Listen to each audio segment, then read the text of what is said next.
Hey yo guys, my name is Percival, and welcome back to the virtual world. As some of you may already know, I love Final Fantasy, and I feel like the series is amazing and has a lot of great moments in there for everyone to enjoy, and some moments that might just, it might just bring a tear to your eye.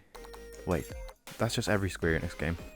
Fuck. One Final Fantasy game I've recently gone into is Final Fantasy XIV, and even though I've been playing it for only a few months now, it honestly eats so much of my time. It's taken me since February to get to Stormblood, and in that time, since February, I put 225 hours into it.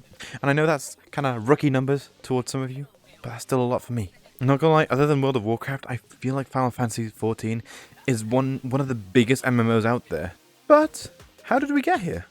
Good question, viewer. How did we get to Final Fantasy XIV being one of the biggest MMOs out there?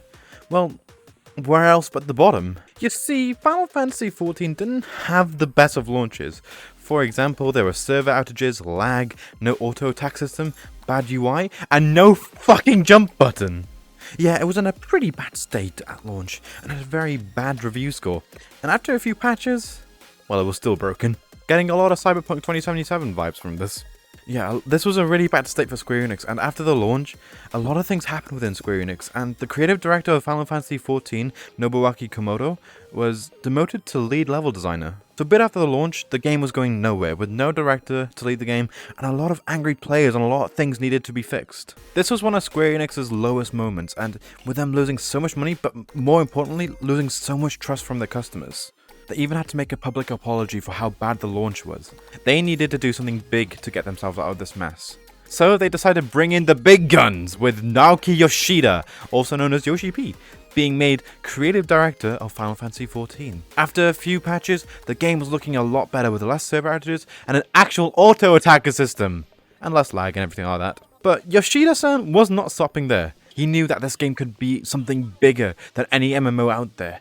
And the only way to do that was to burn it all down and start again. So that's what they did. They burned the Crystal Tools engine, they burned the servers, they burned the entire fucking game. Literally with Bahamut.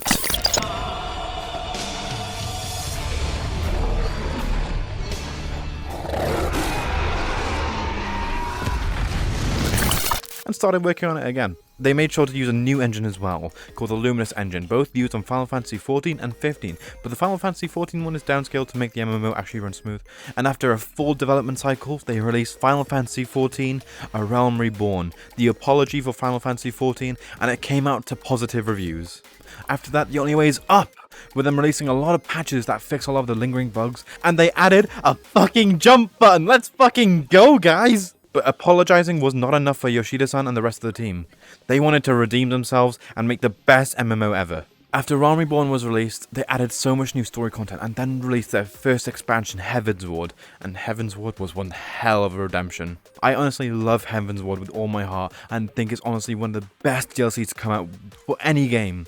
With new areas, new classes, and a lot of new story content, which was a fucking amazing. After Heavensward came Stormblood, which I'm currently playing through at the moment, and then Shadowbringers, which brought a lot of new people into the game with how well reviewed it is and how well liked it is. And then in November this year, they're going to release Endwalker, the final expansion in the Zodiac and Hylian arc, and holy fucking shit does it look good. I feel like it's a big testament to the effort the team went through to go from rock bottom with the launch of Final Fantasy XIV to now being one of the biggest MMOs out there. And I saw this, I saw all of this happen from the age of 10, but I never really paid attention to it since, I don't know, I wasn't really into MMOs back then, and Final Fantasy was only something I'd heard of, and nothing I was really interested in. And then people told me to fucking play the game! You see, people would always tell me to try out Final Fantasy XIV, and I would be like, nah, isn't that dead Final Fantasy game? And that's until this year! This year is when I decided to dip my toes into the world of Final Fantasy XIV, and you see, I had more confidence going into Final Fantasy XIV now, because I'd played Final Fantasy VII Remake, and make sure you check out my video on that. And I had faith it was good. But guys, the only thing I didn't realize when I decided to dip my toes in, I didn't expect it to grab me by the fucking foot and drag me down to the depth of the game. I was fucking wrong. This game ain't dead, it's fucking alive and it's fucking me in the asshole right now. Oh, it's fucking good. Like, I wasn't expecting it to suck me in this much, and yes, even though there are still problems with the Realm Reborn, it still beats 1.0 out the fucking park, and it's still a really fucking good MMO. Holy shit, I'm going on a tangent here, guys, so fucking, this is amazing. This is not on script. You see, when you get Heavensward, though, all the game starts picking up, and actually becomes fucking amazing. Holy fucking shit. The story of the Dragon Song already got me, and I fucking love it, so make sure you guys at least check that out. Honestly, the only other game that has kept me playing for so long is Destiny, but Destiny keeps me around for a lot of personal reasons, and that's why I love that game so much, which is another video for the future. But Final Fantasy XIV keeps me coming back, and is not letting go at the moment. My subscription is definitely worth it, and I honestly recommend everyone to go check out the free trial, since it lets you play Realm Reborn and Heavensward for free. I really do recommend it, and I think it's one of the best MMO experiences for people like me, who love Final Fantasy and Square Enix games. Hi everyone, this is me during editing, and this message was meant to be in the video, but I completely forgot, and I'm really sorry about that. I just want to say congratulations to Final Fantasy XIV's composer Masayoshi Soken in his battle against cancer. It's amazing what you've done, and I'm really glad the cancer is now in remission. Finding out that you're making a lot of the music for the game while you were in hospital was really stunning, since I've listened to a lot of the music in the game, and I never would have expected that. Your speech at FanFest was amazing and really inspirational, and everything you've done for us players is amazing. Thank you so much, Soken. You deserve the world and more. Anyway guys, I hope you enjoyed the video today. I feel like it's going to be a bit longer today than usual, but I kind of want to get into making longer videos. If you enjoyed, it would be much appreciated if you liked and subscribed. It would really mean a lot towards our little cyber kingdom. Also, if you guys want to interact with the small community we've gathered here, make sure to check out the Discord server, and you'll get notifications whenever I upload a video or whenever I go live. Anyway, I'm going to log off now guys, so I'll see you in the next video.